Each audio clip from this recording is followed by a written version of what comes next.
안녕하세요. 전통 뮤지엄 작가 김보라입니다.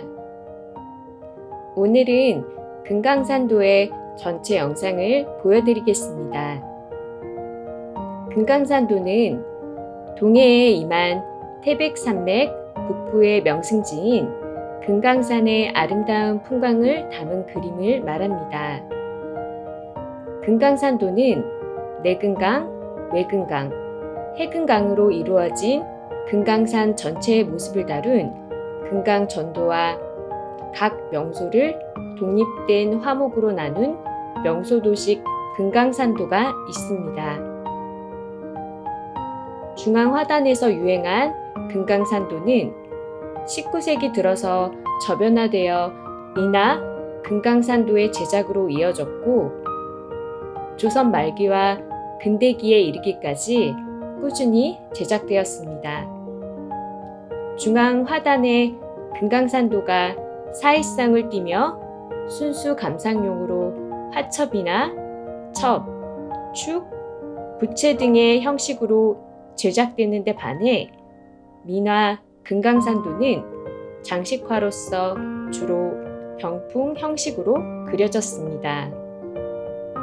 오늘은 제가 재밌게 읽었던 책 중 하나인 데일 카네기 책을 읽어드릴까 합니다. 데일 카네기란 저자는 워낙 유명해서 제가 따로 소개를 안 해도 웬만한 분들은 다 아실 텐데요. 그래도 간단히 소개하자면 미국의 작가이자 강사, 그리고 전 세계적으로 특히 지금 소개해드린 책은 6천만 부 이상 팔렸다고 하죠. 워렌 버핏의 인생을 바꾼 저자라고 하네요. 인간 관계론이란 책입니다. 마음을 여는 기술. 진심은 어떤 마음의 문이라도 열 수 있다. 사람 사귀는 방법을 터득하기 위해 이 책을 읽는가? 그러면 세상은 왜 사람을 가장 잘 사귀는 방법을 연구하지 않을까? 능숙하고 노련한 사람이란 과연 어떤 사람일까? 어쩌면 당신은 내일 길거리에서 그를 만날지도 모른다. 당신이 다가가면 그는 매우 반가워할 것이다. 걸음을 멈추고 다정한 인사를 건네면 그는 펄쩍펄쩍 뛰며 좋아할 것이다. 그는 당신에게 물건을 팔려는 것도 아니고 결혼을 원하는 것도 아니다. 이런 애정 표현에는 어떤 계산된 생각 같은 건 전혀 없다. 그저 그가 사람을 좋아하고 사람을 진심으로 대할 줄 아는 사람인 것이다. 내가 5살 때 아버지는 노란 털 복숭이 강아지를 데려왔다. 티피라고 이름 붙인 그 강아지는 곧 나의 기쁨이 되었다.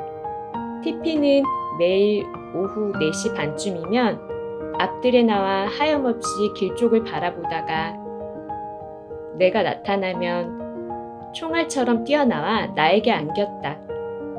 티피는 5년 동안 변함없는 친구였다. 그런데 어느 날 밤 티피는 벼락을 맞아 죽고 말았다. 나는 그 비극적인 밤을 결코 잊을 수 없다. 티피의 죽음은 내 소년 시절의 비극이었다. 티피, 너는 심리학 서적을 읽어본 적이 없지? 그럴 필요도 없었겠지만 말이야. 너는 다른 사람이 내게 관심을 갖도록 하는 방법을 누구보다 잘 알고 있었지? 그건 바로 내가 먼저 다른 사람에게 관심과 애정을 보이는 것이었어. 내가 내게 준 귀중한 가르침이야. 이를 평생 깨닫지 못하는 사람도 있거든. 사람들은 당신이나 내게는 아무런 관심이 없다. 오로지 자기 자신에게만 관심을 가질 뿐이다. 뉴욕의 전화국에서 통화 중 사람들이 가장 많이 쓰는 단어에 조사한 바로는 1인칭 대명사인 나는 또는 내가 라는 말이 1이라고 한다. 이 단어는 500번의 통화 중에 무려 3,900번이나 쓰였다. 그만큼 사람들은 스스로에게 지대한 관심이 있는 것이다. 심리학자 알프레드 아들러가 쓴 인생의 의미는 무엇인가? 라는 책에 다음과 같은 글이 있다. 다른 사람에게 관심이 없는 사람은 인생을 사는데 어려움을 겪게 되고 다른 사람에게도 해를 끼치게 된다. 인간의 모든 실패는 바로 여기에서 비롯된다. 심리학 책 중에서 이보다 더 의미심장한 글을 찾기란 쉽지 않다. 그만큼 아들러의 말은 심오한 뜻을 지니고 있기에 다시 한번 되풀이하고 음미해 볼 가치가 있다.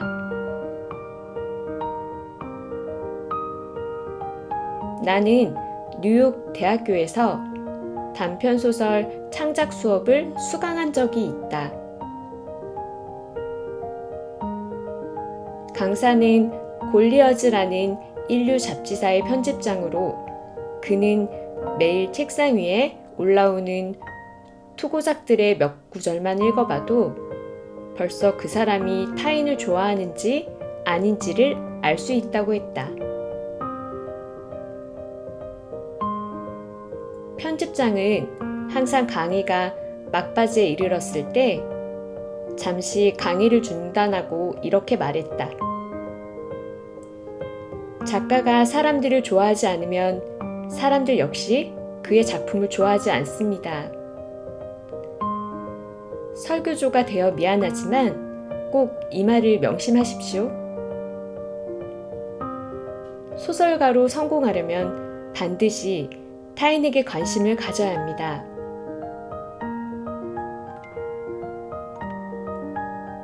소설을 쓰는데 관심이 필요하다면 사람을 다룰 때도 마찬가지다.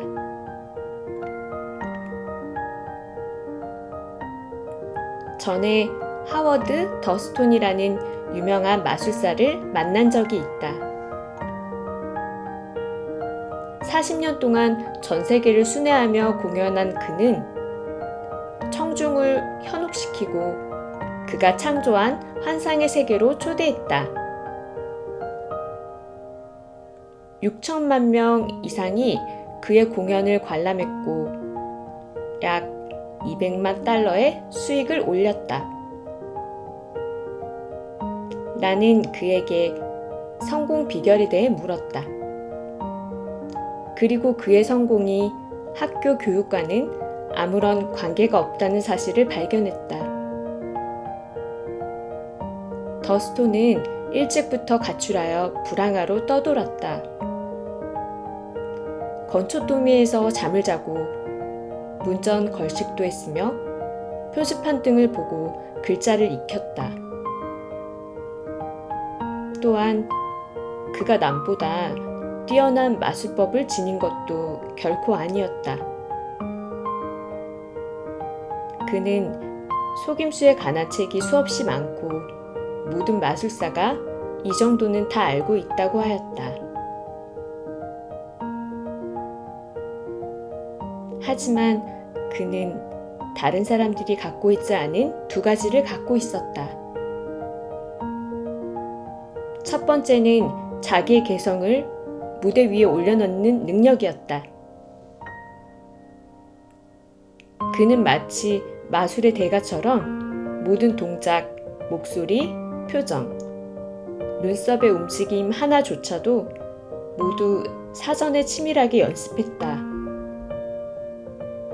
즉, 그의 동작 하나하나는 0.1초까지도 타이밍이 계획된 것이었다.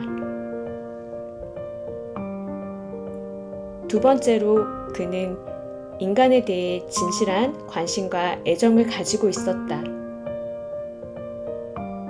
더스톤은 마술가들이 마술을 시작할 때 관중들을 보면서 아하, 얼빠진 사람들이 꽤 많이 모였군. 저런 멍청이들을 속이는 일은 아주 쉬운 일이지 라고 말한다고 한다. 그러나 그는 달랐다. 나를 보러 온 사람들이 이렇게 많다니 얼마나 고마운 일인가? 저들이야말로 나로 하여금 하고 싶은 일을 하면서 살게 해주고 있으니 나도 최선의 연기를 보여드려야지. 이렇게 스스로 다짐했다고 한다. 관중 앞에 나서기 전 나는 관중을 아끼고 사랑하고 있다는 말을 몇 번이고 되풀이했다고 한다. 우스운 행동이라고? 어리석다고? 물론 생각은 자유다. 나는 그저 이 위대한 마술가의 진정한 비법을 말하고 싶을 뿐이다. 조지 다이크란 사람은 경영하던 주유소 자리에 고속도로가 건설되는 바람에 30년 동안이나 일하던 직장을 떠나야만 했다. 시간이 흐르자 지루함이 다이크를 괴롭히기 시작했고 그는 오래된 바이올린을 꺼내 연주하면서 무료한 시간을 달랬다. 그러다 더욱 흥미가 생겨서 이곳 저곳을 다니면서 음악도 감상하고 재능이 풍부한 바이올린 연주가들과 친목을 도모했다. 다이크는 뛰어난 연주가는 아니었지만 다른 사람의 이야기와 연주에 귀 기울일 줄 아는 다정한 성격으로 친구를 많이 사귈 수 있었다. 경연 등에도 참가하면서 얼마 지나지 않아 동부 지역의 음악 애호가들로부터 바이올린 연주자 조지 아저씨라는 별명으로 불렸다. 다이크는 72의 나이로 여생을 즐겼다. 다른 사람에게 끊임없는 관심을 가진 덕분에 대부분의 사람이 이제 좋은 시절은 다 갔다고 생각할 시점에 새로운 인생을 창조해낼 수 있었다. 시어도어 루즈벨트 대통령이 인기를 누린 비결도 다른 사람에 대한 관심과 배려 덕택이었다. 루즈벨트 대통령의 시종인 제임스 아모스는 시종의 영웅 루즈벨트 대통령이라는 책에서 다음과 같은 감동적인 일화를 소개하고 있다. 대통령께 제 아내가 메추라기에 대해 여쭤본 적이 있습니다. 메추라기를 한 번도 본 적이 없는 아내에게 대통령께서는 상세하게 설명을 해주셨습니다. 어느 날 집으로 전화가 걸려왔더군요. 전화를 받자 대통령께서 이렇게 말했답니다. 지금 창문 밖에 메추라기가 앉아있으니 내다보시게. 이렇게 세심한 배려를 해주시는 분이 바로 루즈벨트 대통령입니다. 우리 집 옆을 지나가실 때는 우리가 눈에 띄지 않을 때도 안녕 애니 혹은 안녕 제임스 하고 부르시는 음성을 듣게 됩니다. 지날 때마다 이렇게 다정한 인사를 해주시는 겁니다. 이런 사람을 어떻게 좋아하지 않을 수 있겠는가? 민간인이 된 루즈벨트가 자신이 데리고 있던 사람들, 심지어는 식모의 이름까지도 기억하며 인사하는 것을 보면 사람에게 진솔한 애정을 품고 있음을 알 수 있었다. 아치 버튼은 이렇게 회고했다. 그분이 주방 직원인 앨리스를 만났을 때 요즘도 옥수수빵을 만드냐고 물었지요. 가끔 만들기는 하지만 윗분들은 드시지 않는다고 앨리스가 말했습니다. 루즈벨트는 우렁찬 음성으로 맛을 모르는 사람들이로구먼. 내가 대통령을 만나면 말해주겠네 라고 말하셨죠. 앨리스가 빵을 쟁반에 담아드렸더니 그 빵을 드시면서 걷다가 만나는 정원사와 일꾼들에게도 일일이 인사를 하셨답니다. 과거에 부르던 그대로 사람들의 이름을 부르셨어요. 40년 동안 백악관 집사를 지낸 아이크 후보는 눈시울을 붉히며 2년 동안 이렇게 기쁜 날은 없었다고, 1,000만금을 준다 해도 이날과 바꾸지 않을 거라고 말했습니다. 영업사원 에드워드 M. 사익스는 별로 중요하지 않은 위치의 사람들에게도 관심을 보이면서 거래처와의 지속적인 관계를 유지해왔다.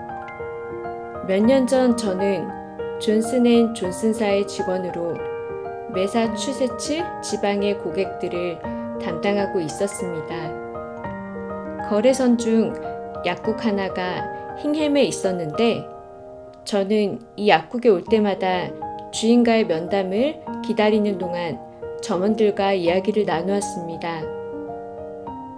그런데 어느 날은 약국 주인이 더 이상 존슨앤존슨사의 제품에는 관심이 없으니 거래를 중단하겠다고 했습니다.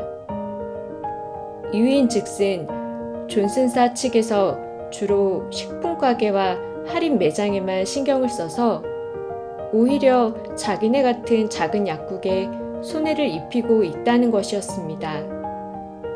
낙심한 저는 며칠을 고민하다가 용기를 내어 그 약국에 다시 찾아갔습니다. 여느 때와 마찬가지로 점원들에게 안부를 묻고 주인에게 갔을 때 그는 제가 말을 꺼내기도 전에 주문서를 내밀었습니다. 평상시 주문량의 2배가 넘는 양이었습니다. 저는 깜짝 놀라 어떻게 된 일이냐고 물었습니다.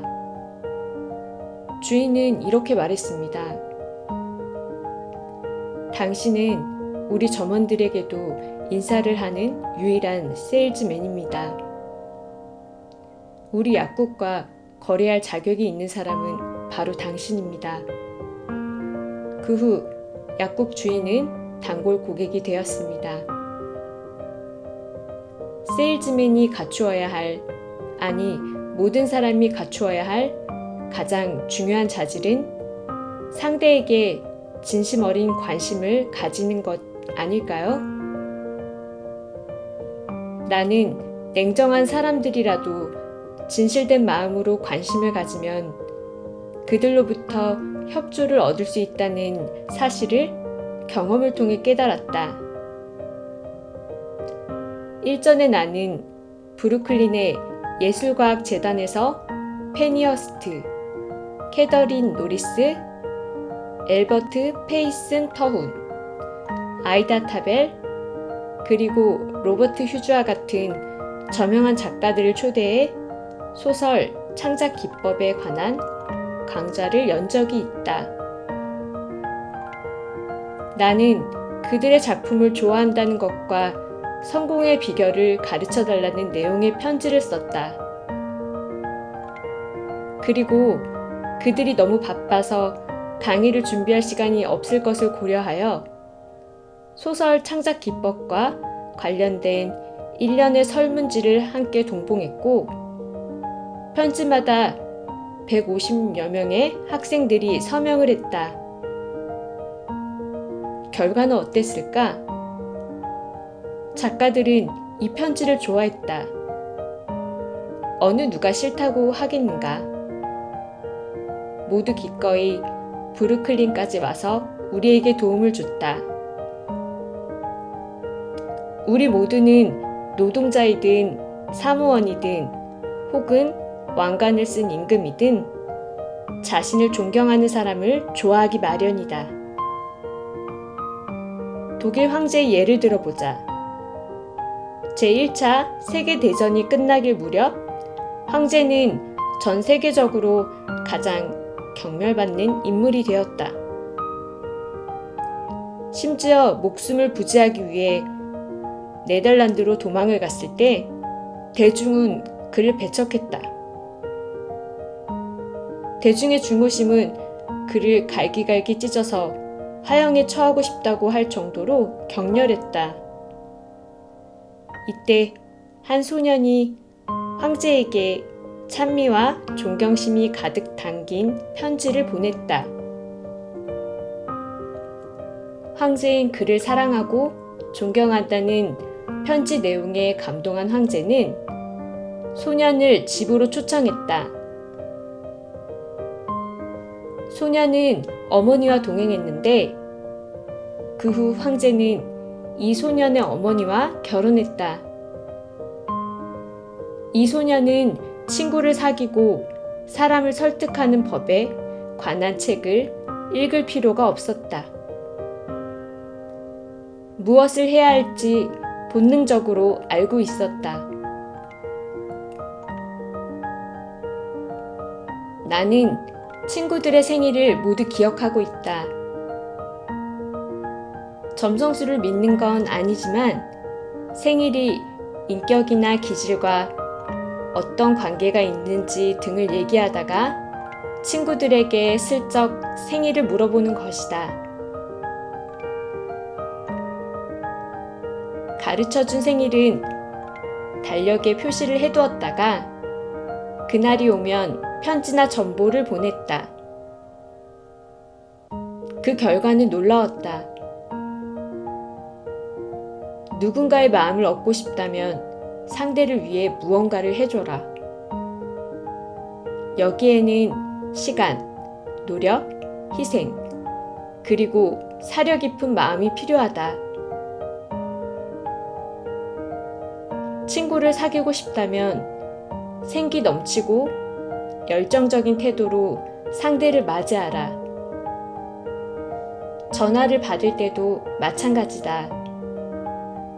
매우 밝고 기쁜 감정을 담아 여보세요 라고 말해보라. 관심과 열의를 가진 목소리로 응답하면 상대에게 좋은 인상을 줄 수 있다. 상대에게 진심으로 관심을 보이는 것은 비즈니스적으로도 훌륭한 능력이 될 수 있다. 뉴욕 뱅크 오브 아메리카의 사보에 그 은행의 예금주인 로즈데일 부인이 보낸 편지가 실려 있다. 귀하의 질건에게 뭐라고 감사의 말씀을 전해야 할지 모르겠군요. 모든 분이 예의 바르고 정중하며 지극히 친절하십니다. 작년에 저희 어머니께서 5달 동안 병원에 입원한 적이 있습니다. 그래서 어머니 대신 출납계 직원인 페트루첼로 양을 만났는데 그때마다 그녀는 어머니 건강을 걱정해 주더군요. 로즈데일 부인이 이 은행과 계속 거래할 것이라는 것에 의심의 여지가 있을까? 은행원 월터스는 모 회사에 대한 기밀 문서를 작성하는 임무를 맡게 되었다. 그는 급히 처리해야 할 이 문서 작성에 꼭 필요한 정보를 갖고 있는 유일한 사람을 알고 있었다. 월터스가 그의 사무실에 방문했을 때 그는 비서와 우표에 대한 이야기를 나누고 있었다. 12살 먹은 아들 녀석을 위해 우표를 수집하는 중이라오. 사장은 월터스에게 말했다. 월터스는 용건을 설명했지만 사장은 듣는 둥 마는 둥 무관심한 태도였다. 그는 사장이 인터뷰를 하고 싶지 않은 눈치라 어떻게 해볼 도리가 없었다. 결국 인터뷰는 단시간에 끝났고 얻은 것이라곤 아무것도 없었다. 솔직히 그땐 어떻게 해야 할지 막막했습니다. 그런데 문득 그날의 상황이 생각나더군요. 우표, 12살 아들. 그리고 우리 은행의 외환계가 전 세계에서 날아오는 편지의 우표를 모으고 있다는 사실이 떠올랐습니다. 이튿날 오후 다시 그 사장을 찾아가 아들에게 줄 우표를 갖고 왔다고 말했죠. 물론 열렬한 환영을 받았습니다. 사장은 아들 녀석이 무척 좋아하겠군요. 이 우표는 정말 훌륭합니다. 보물이에요. 하며 기뻐했습니다. 그 후로 사장은 무려 1시간 넘게 제가 원하는 정보를 제공하며 상세히 설명까지 해줬습니다.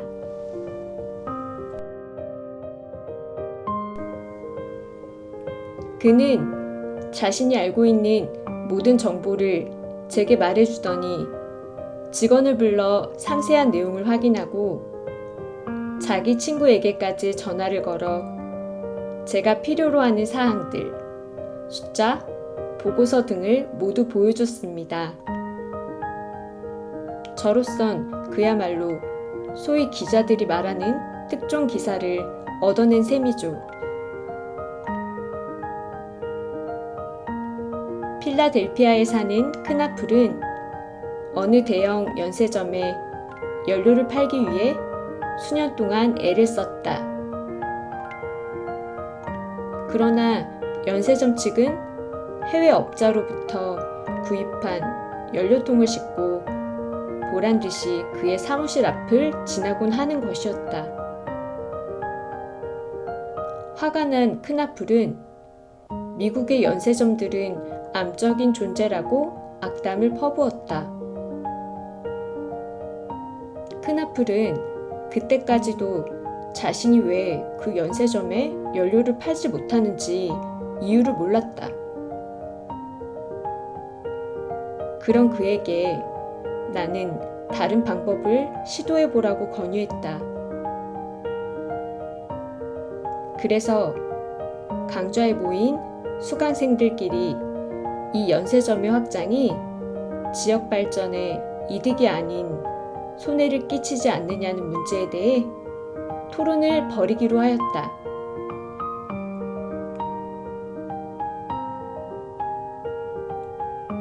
그는 이 토론에 반대하는 입장에 서서 연세점을 옹호하는 역할을 하기로 했다. 그러고는 자기가 경멸하는 연세점의 간부를 찾아가 오늘은 연료를 팔러 온 게 아닙니다. 부탁을 들어주십사 하고 찾아온 것입니다. 라고 말한 뒤 강자의 토론에 대해 조언해달라고 부탁했다. 나머지 이야기는 크나풀의 말을 그대로 옮겨보기로 하자.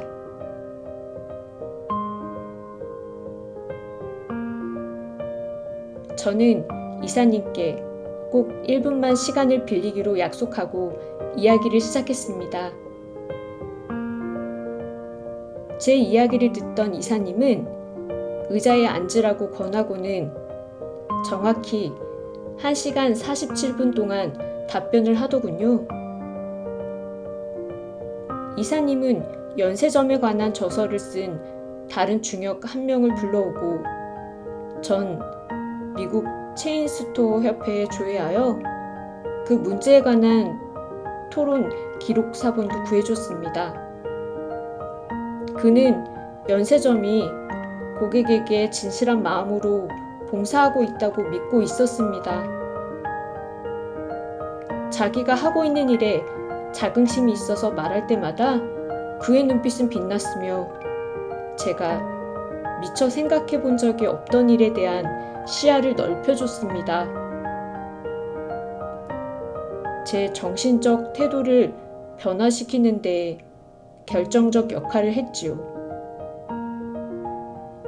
제가 연세점을 나설 때 이사님은 문까지 따라 나와 어깨에 손을 얹으며 한 번 더 찾아와 결과를 알려달라고 했습니다.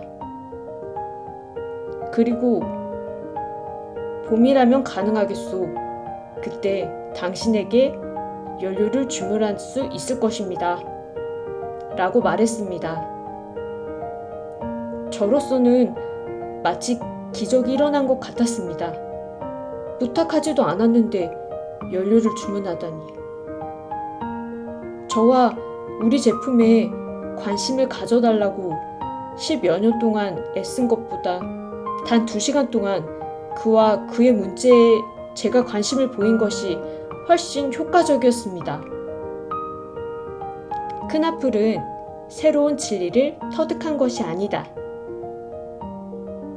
예수가 태어나기 100년 전에 이미 로마의 저명한 시인 푸블리우스 시러가 이렇게 말했다. 우리는 우리에게 관심을 갖는 사람에게 관심을 갖는다. 관심의 표현은 진지해야 한다. 관심을 가진 사람뿐이 아니라 관심을 바라는 이들에게도 도움이 되어야 한다. 즉, 양자 모두에게 이익이 되어야 한다.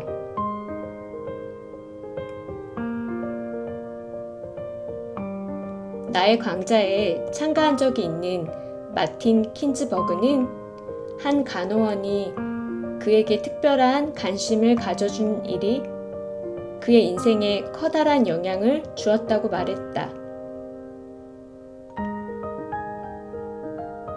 제가 10살이 되던 해의 추수감사절이었어요. 저는 시립병원의 복지병동에 입원한 다음날 정형외과 수술을 받게 되었습니다. 수술 후엔 몇 달 동안 꼼짝없이 누워서 고통을 이겨내며 회복되기를 기다려야 했습니다. 아버지는 이미 돌아가셨고 사정이 생긴 어머니는 절 찾아오실 수 없었습니다. 시간이 흐르면서 점점 고독감과 절망, 두려움이 엄습해 왔습니다. 내 주위엔 아무도 없었고 추수감사절을 지낼 돈도 없었습니다. 한없이 눈물이 흘렀습니다. 머리를 베개 속에 묻은 채로 소리를 죽이고 흐느꼈습니다. 온몸에 통증이 찾아오기 시작할 무렵 한 간호원이 우는 소리를 듣고 저에게로 다가와 눈물을 닦아줬습니다. 간호원은 그날은 당번이라 가족과 함께 지낼 수 없다며 자기도 외롭다고 하더군요. 그녀는 함께 저녁을 먹자면서 칠면조고기, 감자요리, 크랜베리 소스와 디저트용 아이스크림을 2접시 가져왔습니다. 제게 이런저런 얘기를 해주며 공포심을 가라앉혀 주었어요.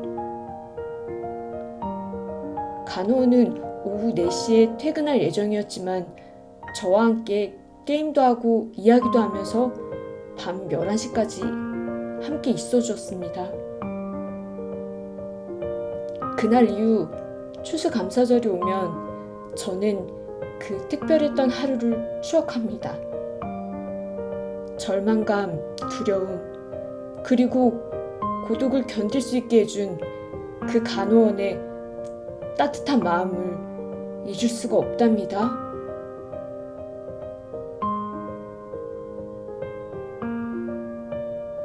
다른 사람이 당신을 좋아하기를 바란다면, 진실한 우정으로 그 사람을 도와주고 싶다면 마음속에 이 원칙을 꼭 기억해 두길 바란다. 책의 내용은 여기까지입니다. 여러 가지 상황들의 예가 나와 이해하기 쉽게 되어 있는 책인 것 같습니다. 기회가 된다면 다른 부분들도 읽어보길 추천해 드릴게요. 그럼 저는 다음 시간에 다시 뵐게요. 구독과 좋아요, 알림 설정 부탁드리고요. 지금까지 함께 해주셔서 감사합니다.